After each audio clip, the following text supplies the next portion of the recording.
Welcome to Books and Brews Light. I think we're on number 28. I knew last week and then I forgot. So welcome. By Winifred or Winnie? Professionally Winifred, but everyone calls me Winnie or Win. Every time I see your name, I think of the book Tuck Everlasting. Are you familiar with that story? Oh, It was one that, at least kind of in the years I was in school, it was a really popular book that they always had you read like around sixth grade. And I'm pretty sure the main character's name was Winnie. And it's a very poignant tale. It's written for children, like a young adult novel sort of. But it's about this young girl, Winnie, who meets this much older man. I don't know, she might be 14 or something. He might be in his 20s. And it turns out he's from this family whose last name is Tuck. And they have drunk water that promised them immortality. And so as she gets older, they fall in love, and he's encouraging her, drink some of this water so we can be together forever. And it's a very interesting story. And I think especially in sixth grade, when we still think, wouldn't it be great to live forever? And they read this book, what it's really like to have been around for hundreds of years, and you can't really live a normal life. And so, yeah.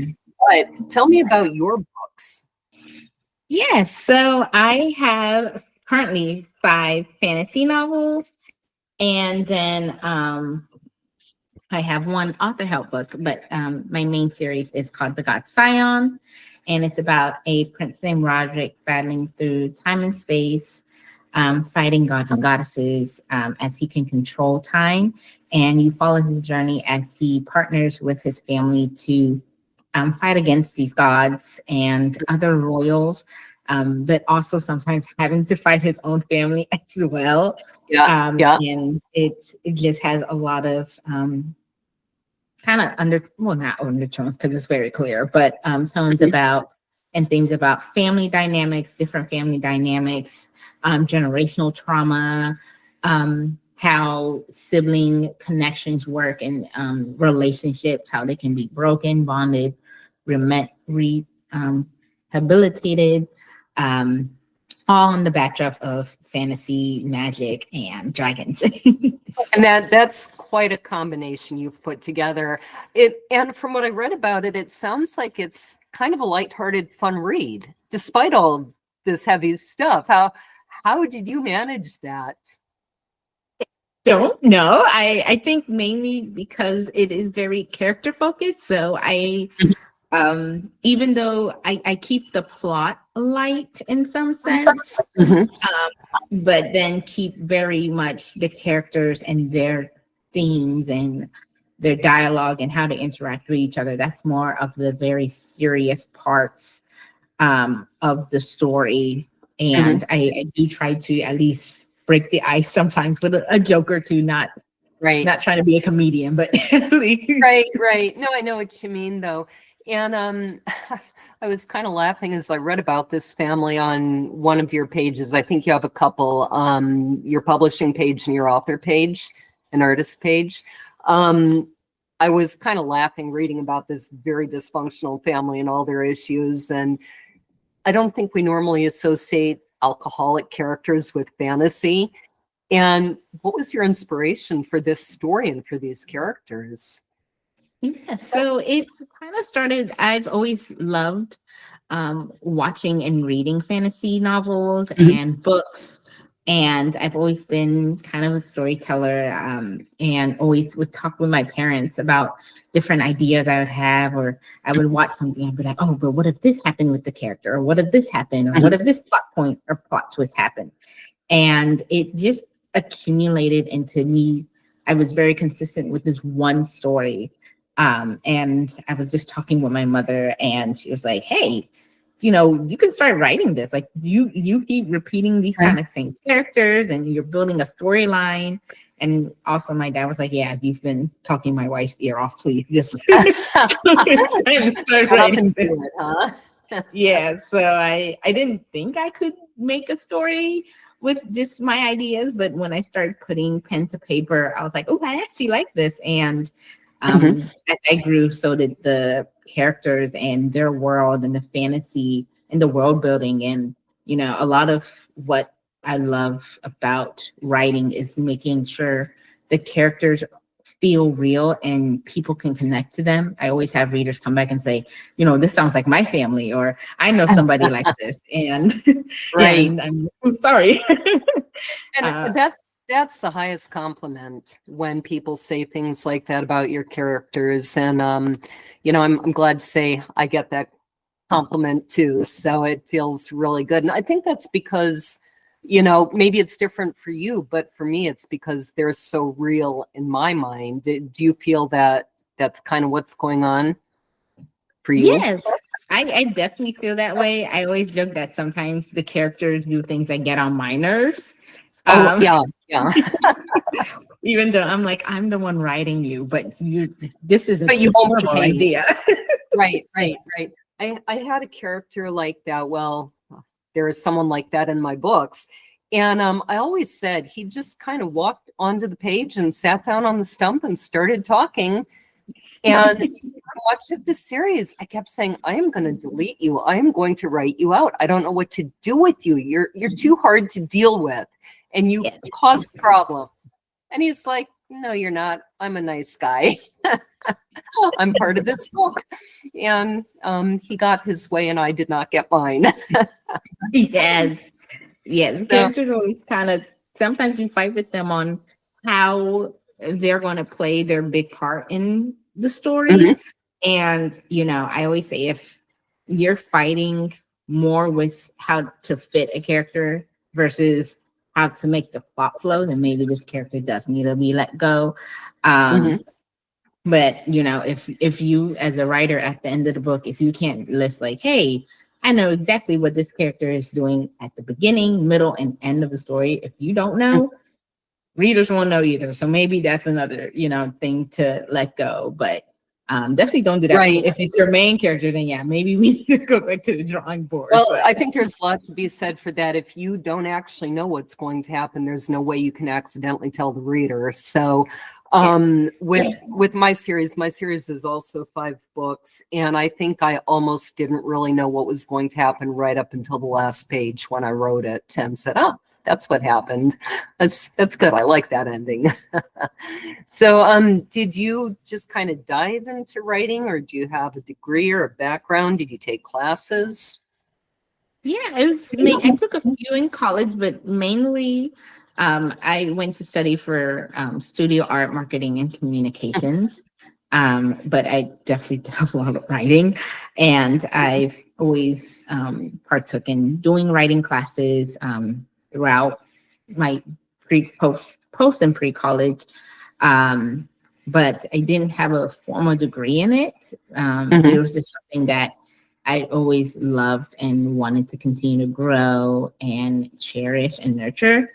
And I was thankfully had the opportunities to do that, both within school and then outside on my own.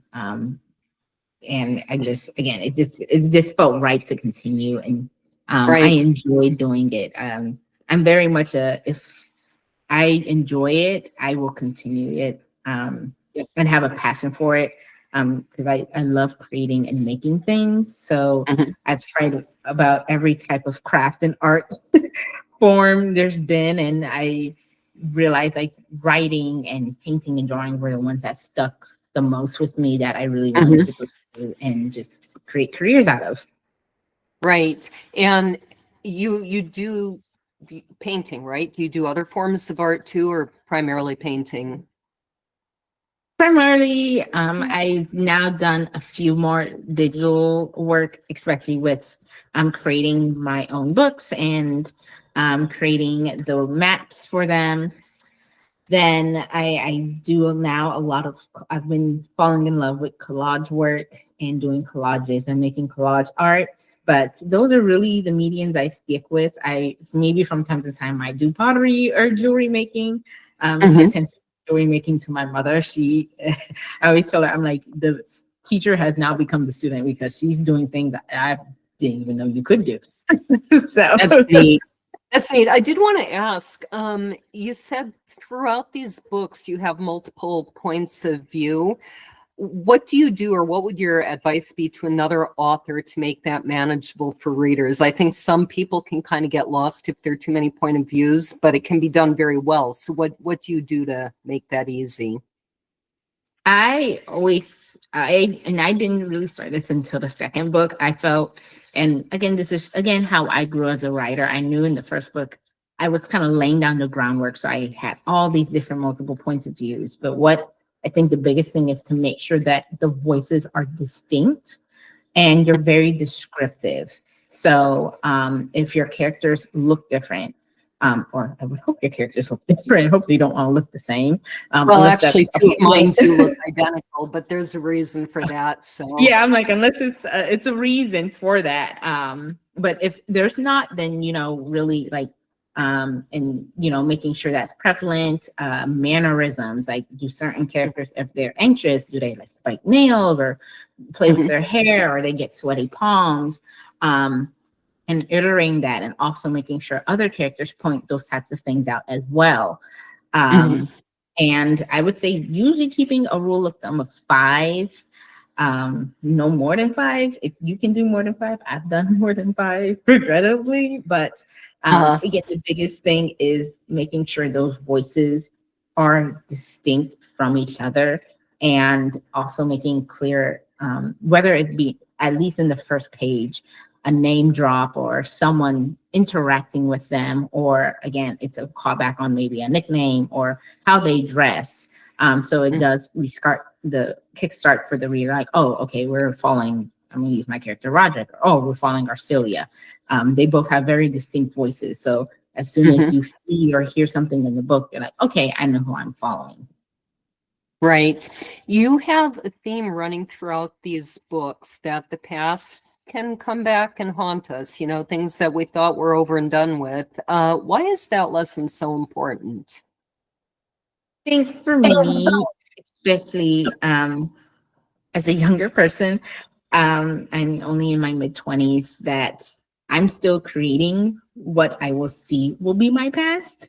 And even then, I've seen, and even personally, how other people's past mistakes or actions still impact other people years and years, into the future or present. And I think it's very important that we don't, of course, dwell on the past, but know that it does impact our present and then our future. Just think of people who have struggled with mental illness, that didn't just pop up. That was from past traumas, or people who may have trouble relationships with their parents. I didn't just wake up and say, I don't like my parents. Like, no, that's childhood trauma. That's things that happened in the past that was built up. So knowing that your past is your foundation, and that really what anchors you and how you create and see your life now, I think it's just important to talk about and really understand. Right. And I'm glad to see books like yours pushing that message. I think today, especially, we are so focused on live for the moment. You only live once. And instead of saying you only live once, you better use the time well, we're going, you only live once, so go skydiving and try every drug, do this, and, have all the fun in the world. Well, as you say, that can impact 3, 4, 5, even more generations down the road. And that message kind of needs to make a comeback.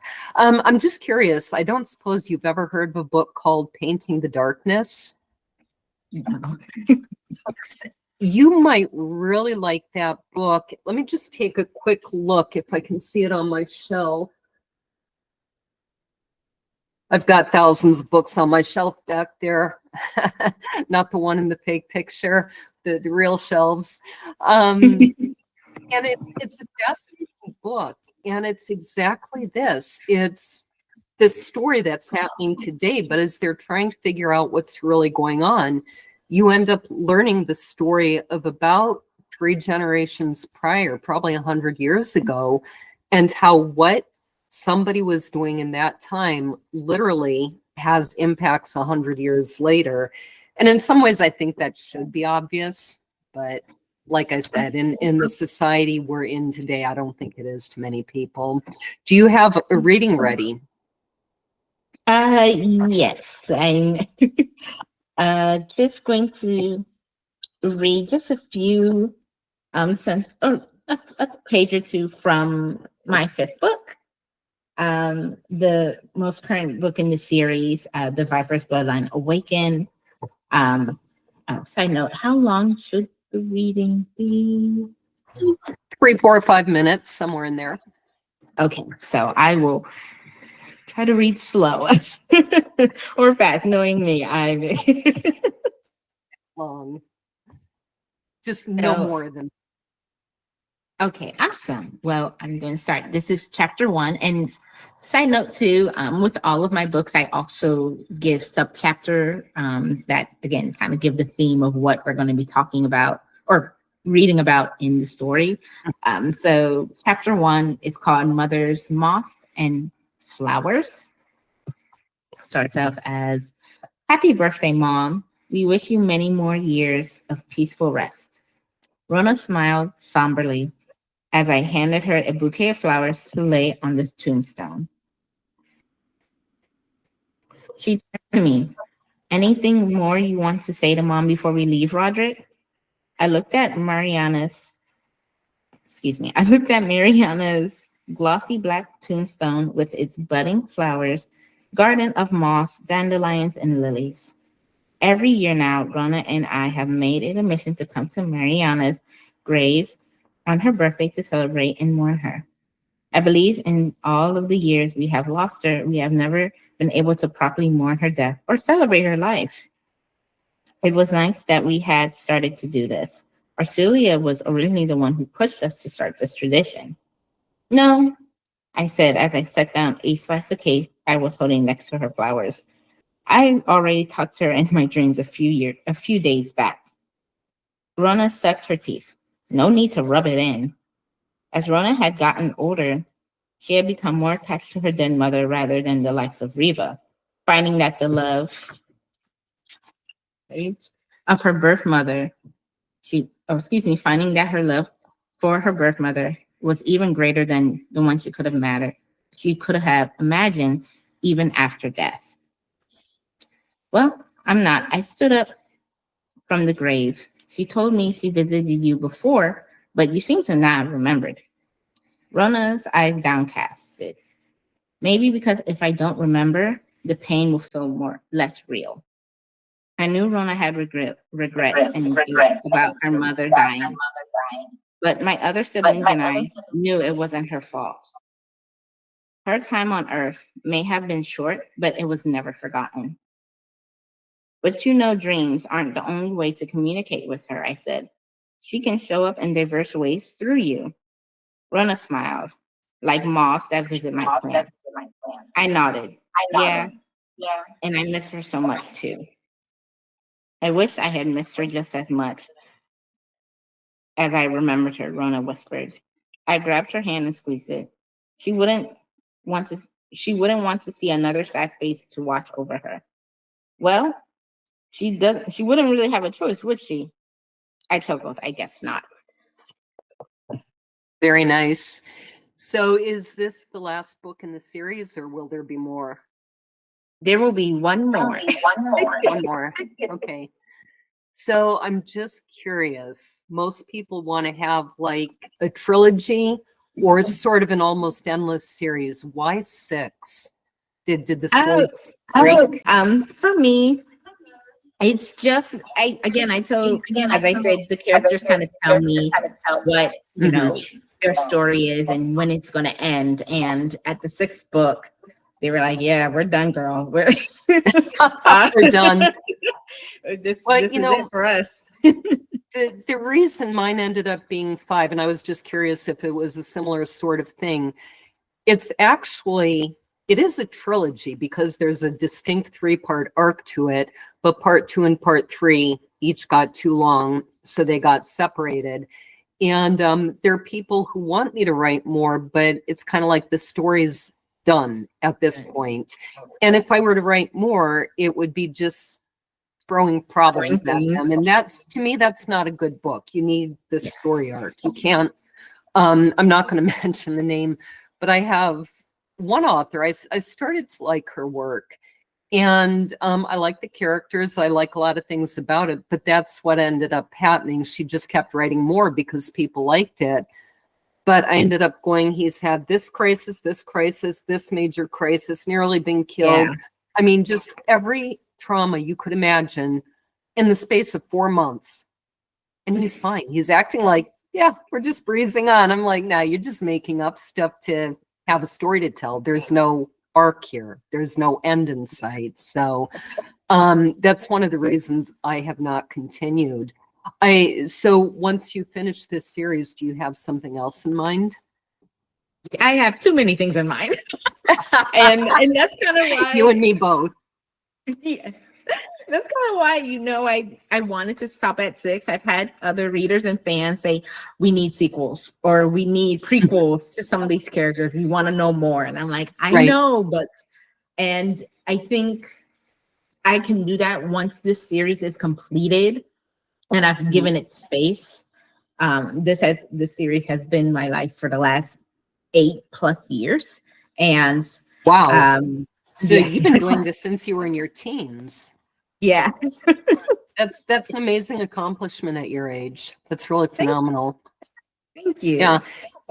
And I think that you're running a publishing company, is that right? Yes, I am. Yeah. Yes, I am. So you're running a publishing company, you're painting, you're cranking out book after book. How do you manage your time? I'm a self-proclaimed time management queen because I have yes, I have about 3 calendars and task lists I keep, and 2 computers and a partridge and a pear tree. I just kind of have it all. But what I do, I always try to make sure I have room and space to rest. A lot more now than I did in the past. I think I was very much like, I'm going to cram in everything all at once, all the time, 24/7. And I end up burning myself out. And this year I really was very intentional with making time and space for myself, not just weekly or monthly, but daily, giving myself 2 to 4 hours of just sitting and lazing around and not feeling like I should be working or I should be doing something. Just relax, take a nap, just go out and walk around. That works. I do try and do that too. Right now we lost our farmhand, and so I'm back out taking care of the animals, and it's taking longer than normal because we had a sheep who got sick. And so once she got healthy and I put her back with the herd, they're kind of the sort of head honcho of the sheep flock doesn't like her. So she headbutts her. So I have to go all the way across the field and feed her individually. So I'm not getting quite as much rest, but I'm getting a whole lot more exercise. There you go. There's your payout. Right. Tell me about your publishing company. Did you set that up to publish your books? No, I didn't. Interesting. I know. So what happened is Wins Books originally was my company that I used to mainly promote my books and blog. And then I started doing author marketing through it, both paid and free. So I did free author interviews and then paid like digital marketing and graphic design services. Extended that to other small businesses as well. And then about 2.5 years ago, around 2022, 2021, I started being like labeled as like, hey, if you are a new writer or a new author who needs some like promotion or help, go to Winnie. And I got a lot of referrals, and that led to people asking, hey, like, you're good at this formatting and editing thing. And I'm like, well, I don't do the editing, but thanks. And you kind of know the steps. Can you publish my book? And I was like, I don't know if I can do it for other people. And Yeah.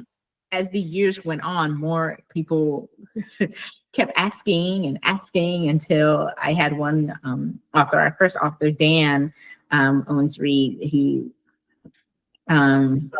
came up to me and was like, hey, I have a book. Can you please, like, you kind of have everything. Can you publish? And I was like, Dan, I don't know.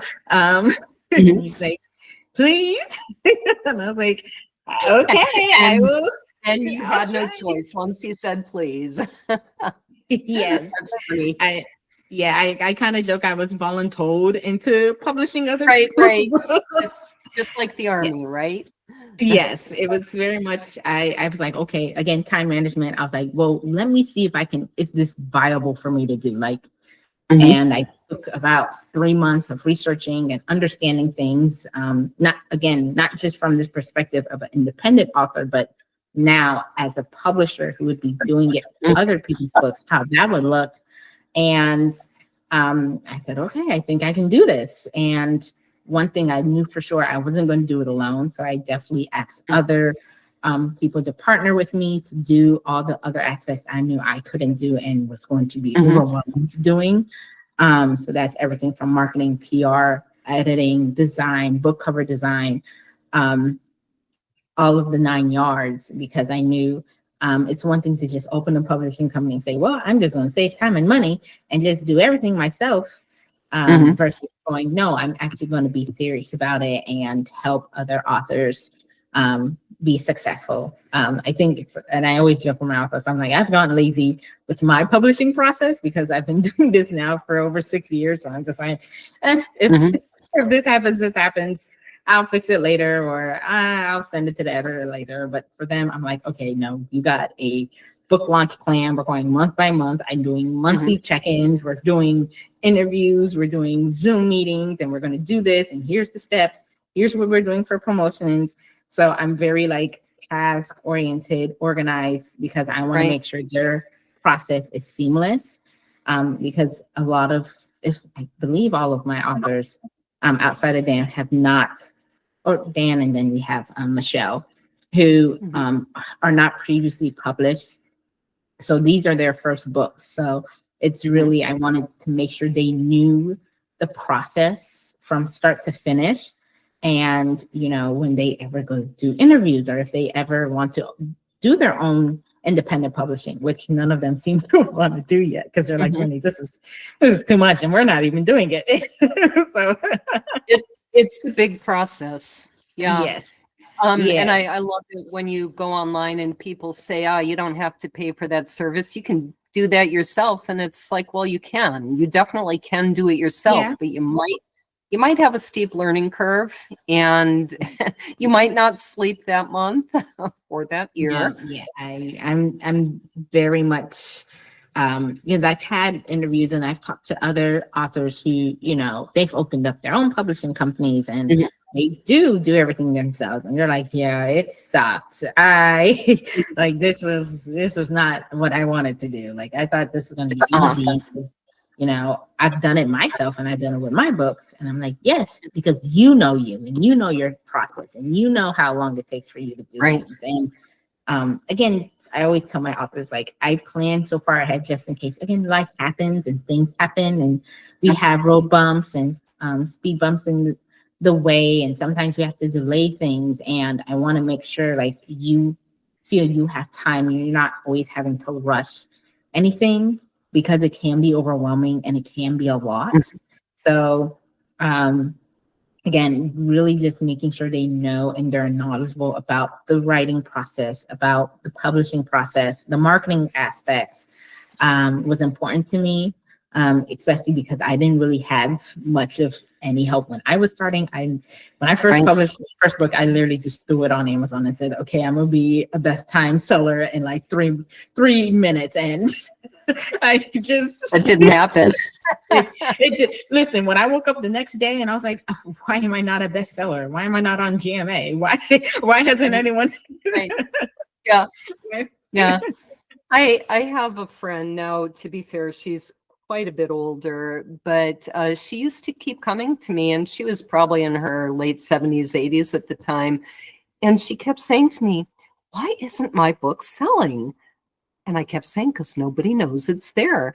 And she writes just kind of light, fun books, kind of adventure romance. She's a good writer, but no matter how many times I kept saying, because you have to do all this marketing, 6 months later, we'd have the same conversation. And it does make me wonder what gave me a massive, huge bump when I first put my book out was I did a blog tour. And it didn't hurt that it happened to come out when Diana Gabaldon's Outlander was extremely popular. I had never heard of her, but my book is Time Travel Scotland, and so people would go read my book next. So that really helped me. But the book blog was huge, and it gave me a massive bump. I was in the top 100 in my category for, I think, 8 months. And later on, I did a second blog tour a few years later, and I took a couple of my authors from my publishing company, and I paid for a blog tour for them. None of those three got any bump at all. And people said, what worked 2 years ago doesn't work now. And what works now isn't going to work 2 years from now. So what are you finding is the best kind of marketing that you're able to do at this point for yourself and your authors? I think kind of like you said, marketing is one of those things that it's ever changing. One thing, of course, is social media and TikTok, or book talk, as we now call it for authors and writers, is such a big thing. And, video content is such a big thing. And podcasts and, really getting yourself out there, doing in-person events, after, the lockdowns and COVID, like people really wanted to go explore, and there's that big book boom, and people really falling more in love with writing and reading. And after having that time of 2 years to stay inside and craft these stories, now you have so many more independent authors and writers who are finding unique ways to market and connect their books to other readers. So marketing, I can't really say it. It's like you said, you can't really determine what is and isn't working, because it can change month by month. And, it can change by just what's trending. It can change by pop news, by scandals, like all these different types of things really impact it.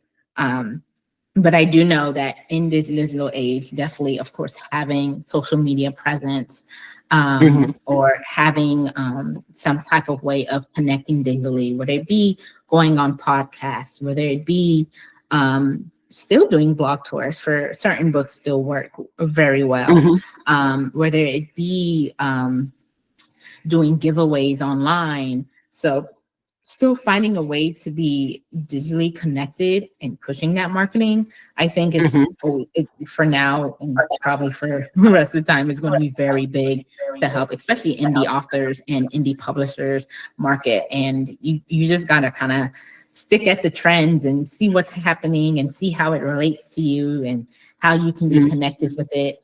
I know I'm always throwing my PM like, hey, I have this idea. And she's like, great, let's do it. And I'm like, oh, I didn't think you would agree with me. Okay. So now I have to go now you're learn a new TikTok. Well, so in short, you just have to try a whole bunch of things, and if see what works, you'll find the right one. I have an interesting story about that. I was in a writers group years ago in Minneapolis, and it was more geared toward discussing the business aspect. And one of our members, we had people who did a ton of marketing, spent a fortune on it. We had people who did absolutely nothing. And the results didn't seem to really have any correlation to how hard they worked. And so I was kind of in the middle. I worked pretty hard and I was getting pretty good results. We had another member who never did anything, and some site, for whatever reason, saw his cover, put his cover on the front page of their site. And this is one of these stories where he woke up, looked at his bank account, and said to his wife, how do we have $800,000 in our bank account? What happened? And his book went absolutely viral because of just random dumb luck. They picked his cover, and people liked the cover, I guess, followed up, looked at the blurb. So I've always found it a very interesting story, you know, especially when in the same group, some people were spending a fortune on advertising and really getting nothing for it. So it's kind of a cautionary tale that sometimes life is about luck. It is. And I think for marketing, especially like trying to go viral, it's literally just the right place in the right time. You know, people go viral for the most mundane and funniest or simplest things. And then you have people who have been on these platforms for years, even for at least YouTube's and Facebook too now, decades on these platforms, and they're now just seeing momentum, and it's just because of what's trending, and maybe they've changed something. And again, you can never really tell how things are going to go. It's again, sometimes it's just luck. You're at the right place, right time, and well, unfortunately, one thing I found is that I had been putting a lot of energy into my blog and writing articles about historical figures and places in medieval Scotland and, you know, all these wonderful things that I thought people would be interested in. I was making videos, never really getting that many views. One day I filmed my dog running around our yard. It's like a 30-second clip, and she's playing with my son, and then she stops and pees at the end of the video, and we all laugh. Guess which video has like 18,000 views now? I'm like, oh man, I've been working so hard. All I had to do was film my dog running around the yard, and I could have been famous. Yes. You start taking pictures of your dog next to the books. Yeah, well, my dog just died a month ago, so I do have another dog, though. So I do one thing, though. I take kids' books out, and I sit in the sheep pasture, and I read to the sheep. And then I send the book to my grandchildren, and they can listen to it online if they like. So I do try and do fun things like that. What is your best advice for living life well? Well, for me, I think waking up and just being grateful for being able to wake up and start a new day and not really knowing what's going to happen. You never know. Like, it's a new day, it's a new start. So just being excited that it's kind of like a redo. You get to redo something, or you get to continue something from yesterday. I think that's what, gives me excitement. You have plans, and then sometimes you get this one email and you're like, whoa, this changes everything. So I just think the excitement of a new day and looking forward to that. And again, being grateful for the days before that, again, the past, and being excited for just, where you've come and then where you are now and then what's to come. I think it's how I keep happy and excited.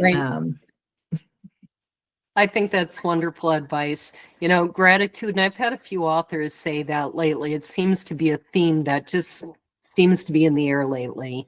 And it's such good advice. In my hardest time in life, when I took the advice to start a gratitude list, it's amazing how huge a difference that made. No matter what was going on around me, like I can't control that, but I can control my attitude. So wonderful advice. So thank you for being on. Cheers. Cheers. Oh, my cup is let me bring it closer. There we go. I got my special. Cheers. Cheers.